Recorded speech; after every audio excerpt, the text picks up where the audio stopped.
Hello there everyone, it's Carol here. Hello! Welcome to my kitchen and welcome to the next video in this little mini series. Today I am going to be dyeing some papers and I'm going to set up, get my finger right, over there. Okay, I'm all set up for now. I've laid down this bin bag on my work surface so that I don't end up dyeing my counter surface. In the kit they were supplied with 2 of these red berry tea bags. Now they do come in a variety of different flavours and not just this make, there's lots of other makes as well. This is not going to be a full dyeing tutorial. I've done my own previously and there are other people that have done it. I just want to show what we're going to do with these red berry tea bags. All right, now I've got this little metal tray and it's the right length for me to fit my paper in.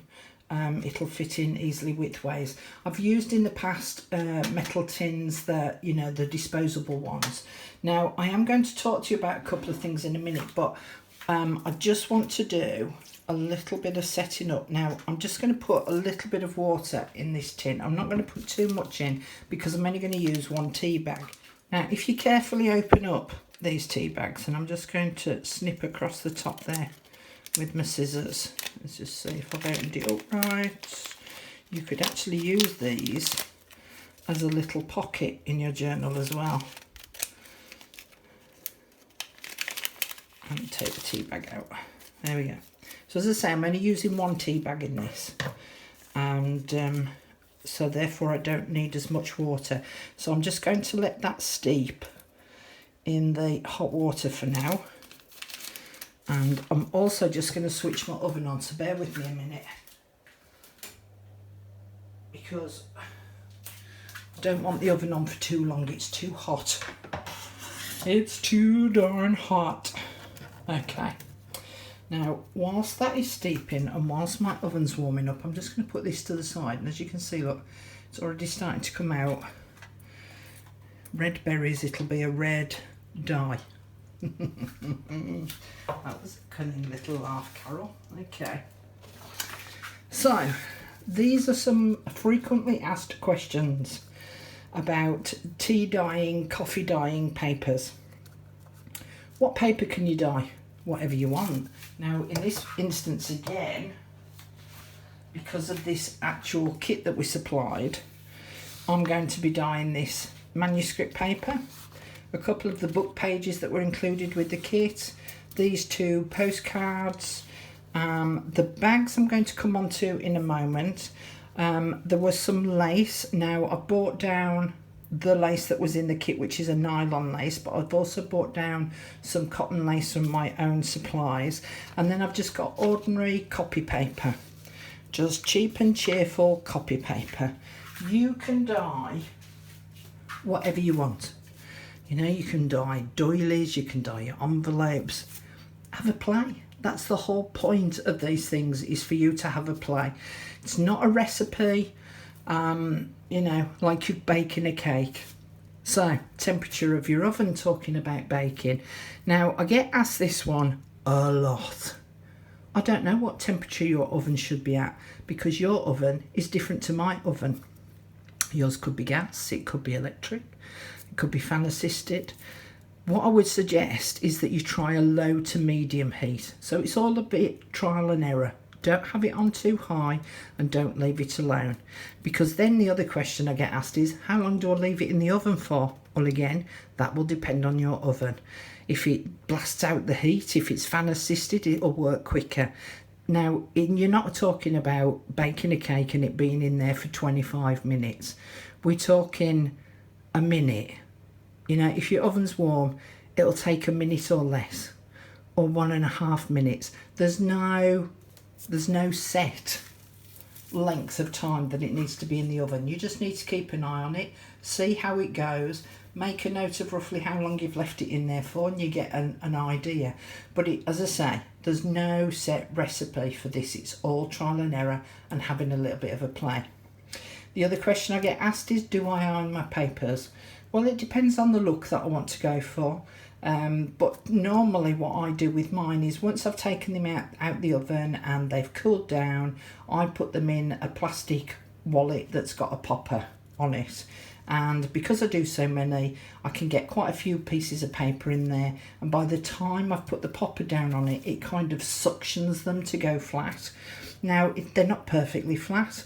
They do have a little bit of a lumpy bumpy in them, but not very much.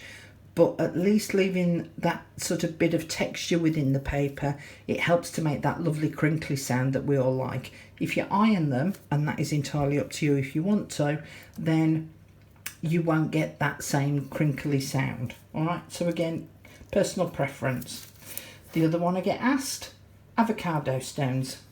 So when you're avocado dyeing your papers, you boil up the avocado skins, and they have to be the black skins, not dark brown, not green. They need to be the black skins, because that's what holds the pigmentation in them. If you want to add the stone to that boiling process beforehand, then you can do. You don't have to. It doesn't make that much of a difference. Or, yet again, try it yourself. See what works best for you. Do one with the stone and do one batch without the stone. See what happens. Are there other natural ingredients for dyes? Yes, loads. And in fact, if you Google search it, or if you YouTube search it for natural dyes, you'll see that you can use all sorts of different things. So red onion skins and just one example, but there's a whole load of others.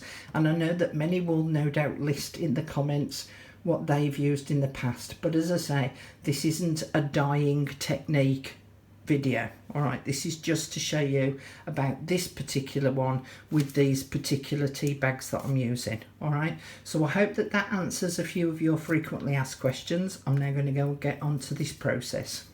So as you can see, it started to turn the water pink, and if I press on it a little bit, it'll just help to bring the dye out a little bit more. Now then, one of the things that I found when I was using this tea bag was, because these are made from paper, I actually tried rubbing these tea bags over the paper, and I found that the paper bag tore.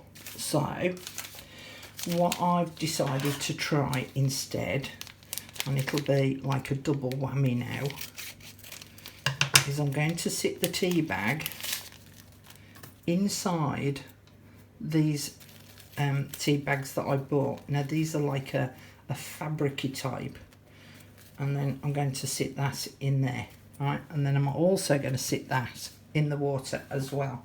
And I'm just going to add a little bit more water to it because there's now 2 tea bags in there. But again, I don't want to put lots in because I'm only using a couple of tea bags. This water is warm, very warm, but warm enough that I can put my fingers in. It's not so hot that I'm going to end up burning myself again, but I just want to keep pressing to push out some of that dye. And as you can see, look, it's affecting the bag. So let's just do a little bit of ripped myself a piece of this greaseproof and baking paper out here, because I'm going to dip my paper in there and put it on here, and then that will go into the oven and it will cook. All right, so I'm going to do one dipped. So obviously make sure that your water isn't boiling hot, because otherwise you won't be able to put your hand in. You might also want to wear gloves because it will stain your hands.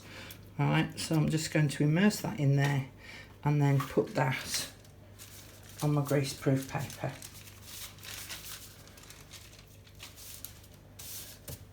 Now the next one I'm going to lay on flat, and I'm going to take this fabric tea bag and I'm going to smush the tea over the paper, so it's leaving the red dye on the top. Right, and now I'm going to put those in the oven. So as you can see, that one's not very pink and this one is extremely pink. So I'll put these in the oven and we'll see how they come out. Now the other thing that you can do is I've got this metal baking tray. Now I bought two, one for cooking on and one for dyeing papers. And it's got loads of little holes in. So again, I'm just going to lay my piece of paper down on there, and I'm going to use this fabric one to smush the dye over the paper.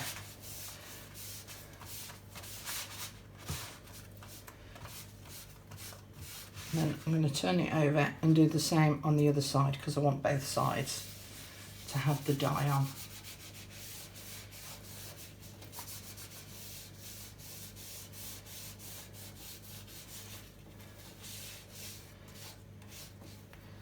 Okay.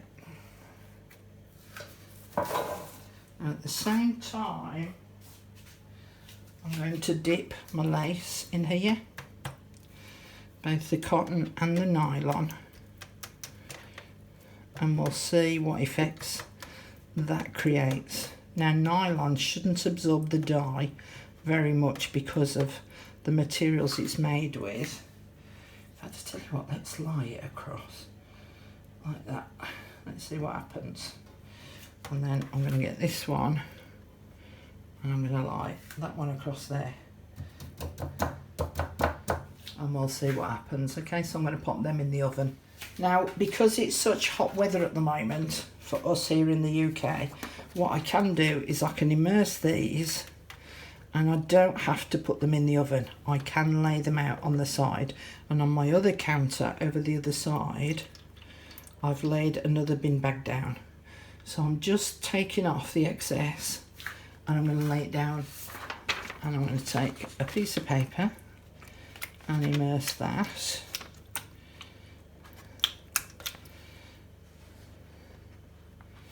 And do the same with the other end.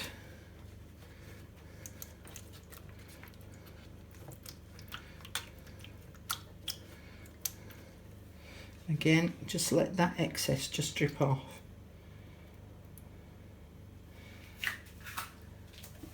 And as I say, in this heat, it should dry fairly quickly.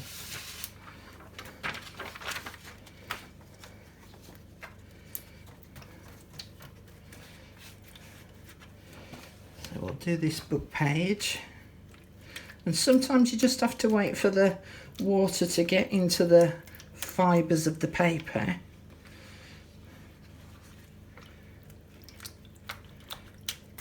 And you'll find that, especially with copy paper, different the way that in which they're made is different, so the fibres will be different.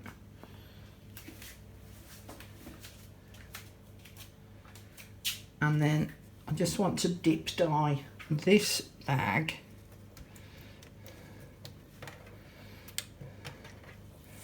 so that's picked up the colour beautifully, so I'm going to lie that on that bag over the other side as well. Okay, I'm going to carry on doing a bit of dyeing. I'll see you back here in a minute and I'll get that stuff out the oven. Okay, so I'm back and I've had some very, very surprising results.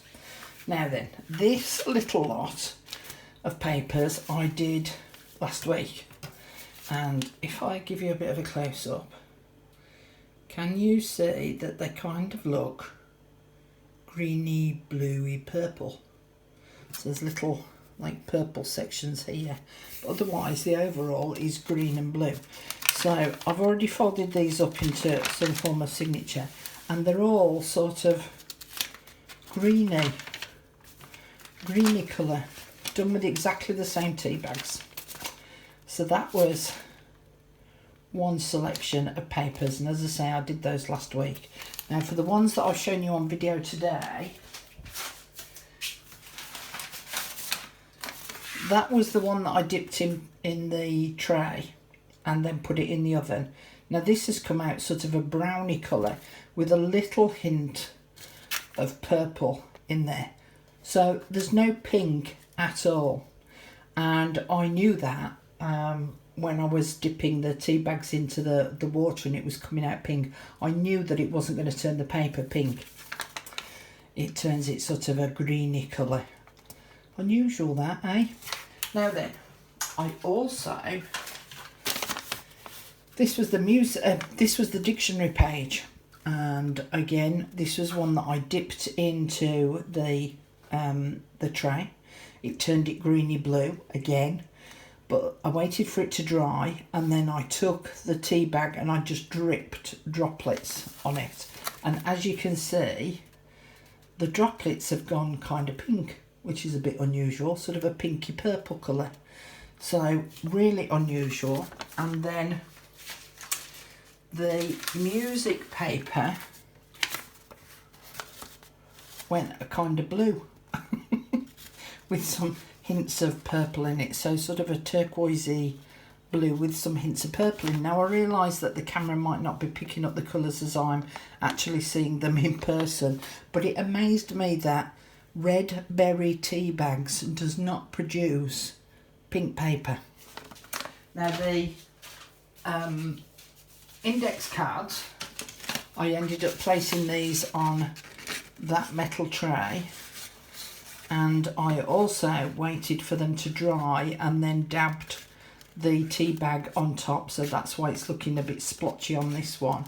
And again, it's not dried pink, it's dried sort of a greeny turquoisey colour.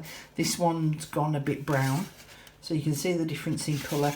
So I don't know what it is that is making the tea react to the point where it's going this sort of greeny blue colour, and I'm sure there'll be some chemist out there that will know. Now I did think to my little self, I wonder what would happen if I put the pink tea onto pink paper, bearing in mind that I now know that it turns purpley blue, or greeny blue I should say. Well, on this one it's gone more of a purpley blue. So as you can see, I've swiped the tea bag over the top of this pink paper just on the one side, so that was the pink that it was, and that's it with the dye on top, and it's got this purpley hue to it now, and in fact you can see some of the green here. So really weird how it's reacting to different papers in different ways. And then this was the paper that I did on top of the tray, so that was the white copy paper, and the purple has come out on the dots a little bit more, not so much on the back. That's where I had that lace sat on top. That one didn't really do. I mean, it's got a little bit of an outline. So yeah, but on the pink paper, these dots have definitely turned out purple.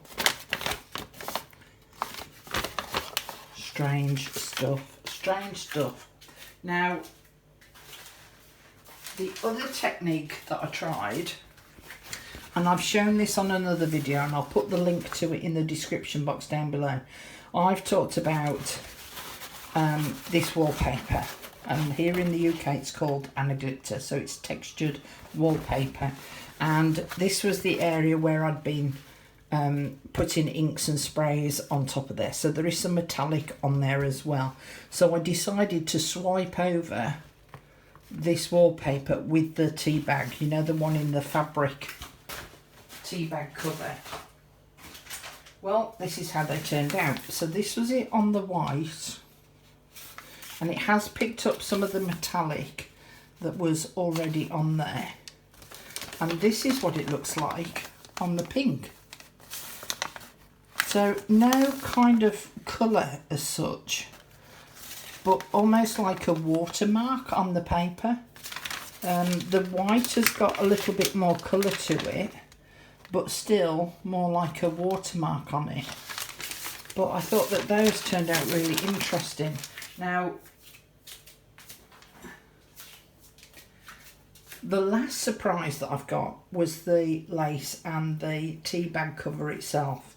So this was the nylon lace, and if I lay it down there, Parts of it has picked the pink up and parts of it haven't. I'll show you close up. So you can see, look, bits of it are sort of a pinky purpley colour, and then parts of it haven't picked up the colour at all. Now the cotton lace turned out pink, which is surprising when you think that the papers didn't turn pink, but the cotton lace has. And also that bag that I also dipped, the tea bag, that has turned out pink as well. So this is why I'm saying it's quite surprising results, that some things, very few, are turning pink and other things are turning greens and purples. Really odd the way in which this tea bag has reacted to all these different materials. So all I can say is have a play, see what you come up with. I'm now intrigued to try the peppermint one, the chamomile one, and the green tea one. And I'm intrigued now to see how these are going to react to the papers. If there'd been anything like this red berries tea, God knows what I could end up with. But it just shows that having a little bit of a play with different sort of materials and things, you get all kinds of amazing results. So I hope that you've enjoyed watching this video. It's been different, that's definitely for sure. In the next video, I'm going to start putting some of these papers together in signatures, and I'm going to show you how to do some elements to add to those pages in the next one. So thanks for joining me again today, and I'll see you all again really soon.